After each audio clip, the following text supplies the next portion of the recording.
Green Guy Essentials Sirvanmayu welcomes you with a standing offer. All skin service up to 50%, all hair service up to 20%. Terms and conditions apply.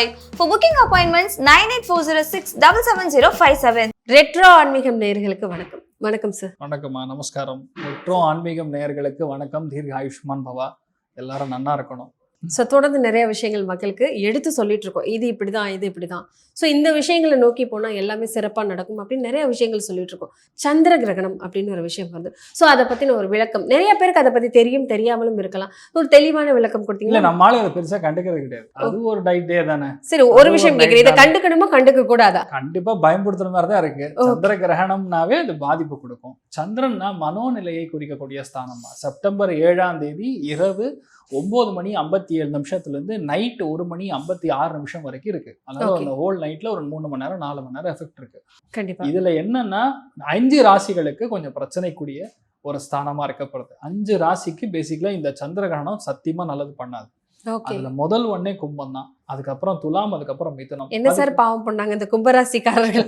எப்ப பார்த்தாலும் டார்கெட்டே கும்பமாவே இருக்கு. இல்லம்மா, ராகு ராசி லக்னத்துல உட்கார்ந்து இருக்காருனாலே அது பாதிப்பு கொடுக்கும். அதனால இப்ப அதுக்கும் கொஞ்சம் பிரச்சனை பெருசு பண்ற மாதிரிதான் மனோநிலையை கெடுக்கும். மனசு பொதுவாவே சஞ்சலத்தை கொடுக்கக்கூடிய நிலைமை ராகு உட்கார்ந்துருக்கு. ஆனா அந்த சந்திரன் ராகு சேர்க்கும் பொழுது மனசு மட்டும் கிடையாது, நம்ம சுத்தி இருக்கிறவங்க நம்மள ரொம்ப போட்டு டிஸ்டர்ப் பண்ற மாதிரி, அழுத்துற மாதிரி நிலைமை பொதுவா இரிட்டேட் பண்ற மாதிரி 40 days நமக்கு நடக்கும். அதாவது உங்களுக்கு ஒரு இடத்துல சின்னதா காயம் பட்டிருக்கு, ஒரு உட்காந்து டிஸ்டர்ப் பண்ணிட்டே இருந்தா எப்படி இருக்கும், அந்த மாதிரி இருக்கிற நிலைமையிலதான் இப்ப ஒரு 40 நாளைக்கு இந்த கும்பம், மிதுனம், துலாம், மீனம், மகரம் இந்த 5 ராசிகளும் கொஞ்சம் பாதிக்கப்பட போகுது. இதுல கொஞ்சம் டெப்த பார்த்தோம்னா நல்லது கெட்டதான் பண்ணுமா, நல்லதே பண்ணாதான்னு கேட்டா 3 ராசிகளுக்கும் ஃபென்டாஸ்டிக்கா இருக்கப்படுது. சூப்பர். அதுல மெயின் தனுசு, ரிஷபம், கன்னியா ராசிகள், இந்த 3 ராசிகளுக்கும் அல்லது 3 லக்னங்கள்ல பிறக்கிறவங்களுக்கும் பாஸா இருக்கு. சிறப்பு சார். பொதுவாக எல்லா ராசிகளுக்கும் சொன்னீங்க. ஸோ ராசி அப்படின்னு சொன்னாலே எல்லாருக்குமே சந்தேகம் வரும். மேசத்துக்கு சொல்லுங்க, ரிஷபத்துக்கு சொல்லுங்க, எல்லா ராசிக்காரர்களுக்கும் ஒரு ஆர்வம் இருக்கும். ஸோ இந்த 12 ராசிக்காரர்களுக்கும் இந்த சந்திர கிரகணம் என்ன மாதிரியான மாற்றங்கள் கொடுக்கும்? சிம்ம ராசிக்காரர்களுக்கு இந்த வருடம் வரக்கூடிய சந்திர கிரகணம் என்ன மாதிரியான மாற்றங்கள்லாம் கொடுக்கும்? அதாவது சிம்ம ராசி நண்பர்களுக்கு ரொம்ப முக்கியமா 2 விதமான பாதிப்புகளை கொடுக்கும். 7ஆம் இடம் அப்படிங்கிறது கலத்தரக்காரகன், லக்னம் அப்படிங்கிறது நீங்க. லக்னமும் 7ம் 2 சமசப்தமமான ஒரு ஸ்தானங்கள். அதாவது வீட்டுல யாரோ ஒருத்தர் சம்பாதிச்சாலும் ஓகே, இல்ல 2 பேர் சம்பாதிச்சாலும் ஓகே.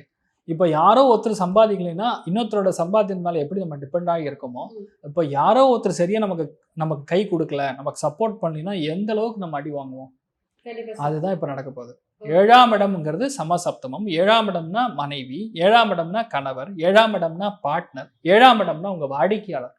இவங்கனால நமக்கு ஒரு பெரிய ஆபத்து வரப்போகுது அப்படிங்கிறது தெரியணும் இல்லையா? வாழ்க்கை துணை யார் இருக்காங்களோ அவங்களுக்கு ஹெல்த் இஷ்யூ ஏற்படும், வயிறு பிரச்சனை, கால் முட்டிகள் அடிபடுறது, இந்த மாதிரி விஷயங்கள். ஒரு சில பேருக்கு கர்ப்பப்பையில பாதிப்பு, ரொம்ப நாளா இருக்கும் கட்டி தெரியாது, ஆனா இப்பதான் அது பெருசா பூதாகரமா வெடிச்சு நாளைக்கு காலையில் ஆப்ரேஷன் பண்ணுங்க, லேப்ரோஸ்கோபிக் பண்ணணும் தூக்கிட்டு போவாங்க. இந்த மாதிரி அந்த அவசரமா நடக்கக்கூடிய விஷயங்கள் எல்லாமே அடுத்த 40 நாட்களுக்கு பொதுவா நடக்கும். யாருன்னா கணவனா இருந்தா மனைவி, மனைவியா இருந்தா கணவர். ஒருவேளை நல்ல பிசினஸ்ல சூப்பரா போயிட்டு இருக்கு, நல்ல இன்வெஸ்ட்மெண்ட்டோட ப்ராப்ளம், 3 பேர் பார்ட்னர் அப்படின்னா 3ஆவது பேர் யார் இருக்காங்களோ அவங்கனாலதான் பிரச்சனை வரும். ஃபர்ஸ்ட் 2 பீப்புள்னால பிரச்சனை வராது. யாரு 3ஆவது ஆளா இருக்காரோ அவரு தான் அவருடைய தப்பான எண்ணங்கள், வன்மத்தினால, போட்டி பொறாமைகள்னால அந்த பிசினஸ் பிரேக் பண்ணி வெளியே போகணும்னு ட்ரை பண்ணுவார். அது திருட்டு இவ்வளவு நாளா நடந்துட்டு இருக்கிறது இப்பதான் வெளியே வரும், இப்பதான் அந்த வெளிச்சத்தை கொண்டு வரும். ராகுங்கிறத லைட் ஓபன் பண்ணிடுறாருல, அதுதான் இப்ப நடக்கும். நமக்கு தெரியாதது வெளியே தெரியும், நமக்கே தெரியாம நமக்கு நடந்திருக்கக்கூடிய தப்பு இல்ல. சில பேர் இந்த பிஹேவியரல்ல தப்பா இருக்கும், அதெல்லாம் நமக்கு தெரியாம இருக்கும். ஆனா இது இப்பெல்லாம் வெளியே வந்துடும். மெயினா இப்ப பாத்துக்க வேண்டியது உங்க உடம்புல வயிறு, அடி வயிறு, கால் பிளாடர், லங்ஸ், லிவர். சில பேருக்கு இந்த ஃபேட்டி லிவர் மாதிரி ப்ராப்ளம், நான் ஆல்கஹாலிக் ஃபேட்டி லிவர். அப்படின்னா சாப்பாடை கட் பண்ணணும், அதுதான் பிரச்சனையே. ராகு உள்ள வரும்போது தான் அது வெளிச்சத்தையே காட்டுவார். நீங்க பாத்தீங்கன்னா ஒரு சில பேருக்கு முகத்துல மறு அப்படியே பருவா இருக்கும். அதெல்லாம் ராகு தன்மை ஜாதகத்துல பாதிக்கப்பட்டிருந்தால் மட்டும்தான் அப்படி நடக்கும். அதே மாதிரி கொத்தா பரு உங்க லிவர்ல இருந்தா என்ன நடக்கும், அதெல்லாம் இப்ப வெளியே வரும், இருக்குங்கிறது காட்டும். அது வரைக்கும் நமக்கு தெரியாது. ஸோ இந்த டைம் பீரியட்ல நெக்ஸ்ட் 40 daysல இவங்கெல்லாம் கொஞ்சம் கவனமா இருக்கணும். எந்த அளவுக்கு விட்டு கொடுக்குறோமோ அந்த அளவுக்கு ஆக்சுவலாக நமக்கு பிரச்சனைகள் இருக்காது. வீட்டில் பெரியவங்க யார் இருந்தாலும் கவனமாக இருக்கணும். இதுக்கு சிம்பிள் நான் உங்களுக்கு சொன்ன மாதிரி ஃபஸ்ட்டு சொல்லியிருக்கக்கூடிய அந்த பரிகாரம் செய்தாவே போதும். கலசத்தில் ஒரே ஒரு பச்சரிசி, கொஞ்சம் பச்சரிசி 1/4 கிலோ போட்டு அதில் வந்து ஒரே ஒரு தர்பத்துண்டு உள்ளே போட்டு ஒரு 11 ரூபா மினிமம் தட்சணை வச்சு பக்கத்தில் இருக்கக்கூடிய மகாவிஷ்ணு சன்னிதானத்தில் பூஜை செய்யக்கூடிய, இல்லைன்னா பெருமாளுடைய சன்னிதானத்தில் பூஜை செய்யக்கூடிய பிராமணர்களுக்கு, வேத விற்பனர்களுக்கு நீங்கள் தானம் பண்ணிங்கன்னா கண்டிப்பாக நல்ல மாற்றத்தை கொடுக்கும். கெட்டது பக்கத்தில் வராமல் நம்ம தற்பாத்து கொள்ளக்கூடிய அற்புதமான ஒரு பிராப்தம். இதுல ஒரு விஷயம் சொல்லுவாங்க சார், அந்த சந்திர கிரகணம் சொன்னா நம்ம மக்களுக்கு தெரியுது பாம்பு வந்து நிலவை விழுங்கிரும் அப்படின்னு சொல்லுவாங்க. நிழல் கிரகங்கள், நிழல் கிரகங்கள், ராகு கேதுங்கிறது நிழல் கிரகங்கள். ஸோ ராகுக்கும் கேதுக்கும் இதுல தொடர்பு இருக்கு. ஸோ அதற்கான நிகழ்வுகள் தான் அப்படின்னு சொல்லுவாங்க. ஸோ அந்த நிகழ்வுகள்னால கிரகங்கள் மாறும், எல்லா ராசிகளுக்கும் பாதிப்புகள் இருக்கும், நம்மளை சுத்தி நிறைய விஷயங்கள் மாற்றங்கள் நடக்கும் அப்படின்னு சொல்லிட்டு நிறைய ரூல்ஸ் போடுவாங்க. அந்த நேரங்களில் பார்த்தா சந்திர கிரகணமா இருக்கட்டும், சூரிய கிரகணமா இருக்கட்டும், கர்ப்பம் யாராவது கர்ப்பம் தனிச்சிருந்தா அவங்களையும் ரொம்ப பத்திரமா இருக்க சொல்லுவாங்க. ஸோ அது எதற்காக சார் சொல்லுங்க? இது 2 விஷயமா. ராகு கேதுங்கிறது பாம்பின் தன்மை கொண்ட கிரகங்கள், விஷ கிரகங்கள் அப்படின்னு சொல்லுவோம். ராகு கேதுனா விஷம். அதனால ராகுன்னா அலோபதி மெடிசின், லாஜிக் பிரகாரம் சொன்னாதான். அதனால வந்து நிறைய பேருக்கு பார்த்தீங்கன்னா ட்ரக் அலர்ஜிலாம் நிறைய கேள்விப்படுவீங்க. எனக்கு இந்த மாத்திரை ஒத்துக்காது, நான் இது போட்டால் எனக்கு உடம்புல ஒரு மாதிரி ஆகிடும், சம்டைம்ஸ் வந்து நாக்கெல்லாம் புண்ணாயிடும் சொல்றது வந்து அந்த விஷம். விஷத்தை விஷத்தினால மட்டும்தான் எடுக்க முடியும். அதனால பார்த்தீங்கன்னா விஷத்தின் மூலியமா தான் ஆன்டி வெனமே ரெடி பண்ணுவாங்க பார்த்தீங்களா. இதெல்லாம் ஒரே லாஜிக்கில் வரக்கூடிய காம்பினேஷன் தான். இப்போ உடம்புல ஒரு குழந்தை உற்பத்தி ஆகுது, ஒரு கர்ப்பிணி ஸ்திரியா இருக்காங்க அப்படிங்கிற பட்சத்தில் அந்த கர்ப்பம் அப்படிங்கிறது முழுக்க முழுக்க தெய்வத்துடைய அனுகிரகத்தினால் மட்டுமே நடக்கக்கூடிய ஒரு விஷயம்.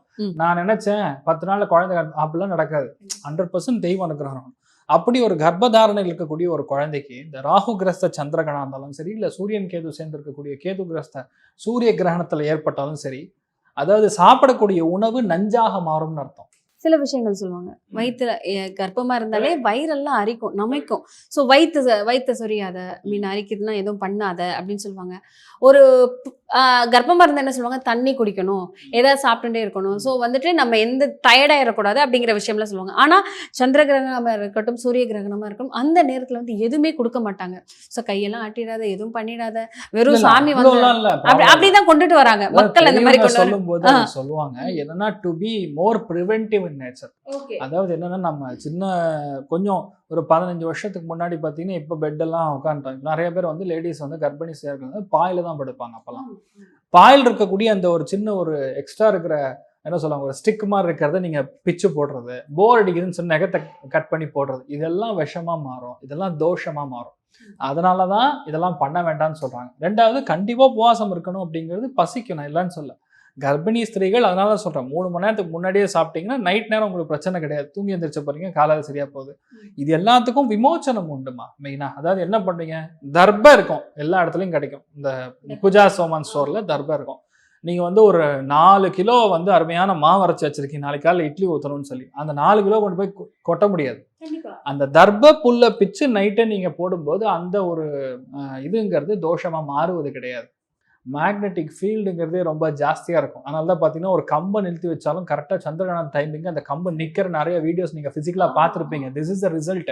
அதே சூரிய கிரகணமாக இருந்தாலும் அதுதான் நடக்கும். ரிசல்ட் என்னன்னா, அந்த சக்தி அதிகமாக இருக்கும், ஈர்ப்பு சக்தி ஜாஸ்தியாக இருக்கும். கடவுளுக்கு அந்த இடத்துல பவரே கிடையாதுமா. அதனால தான் எல்லா கர்ப்ப கிரகங்களும் க்ளோஸ் பண்ணிக்குவாங்க. கர்ப்ப கிரகமும் க்ளோஸாக இருக்கணும், கர்ப்பமாக இருக்கிறவங்களும் அமைதியாக இருக்கணும். லாஜிக் இதுதான். அதனால அந்த டைம்ல நம்ம செய்யக்கூடிய ஜபத்தப்பா அனுஷ்டானங்கள் பயங்கரமா வேலை செய்யும். ஹோமங்களுக்கு யூஸ் கிடையாது. You can't burn anything. எந்த மந்திரங்களுக்கும் வேலை இருக்கு, பவர் இருக்காது. உச்சாடனங்கள் செய்யலாம், ஜபம் செய்யலாம், ஆனா நீங்க பண்ணக்கூடிய ஹோமங்களுக்கு யூஸ் கிடையாது.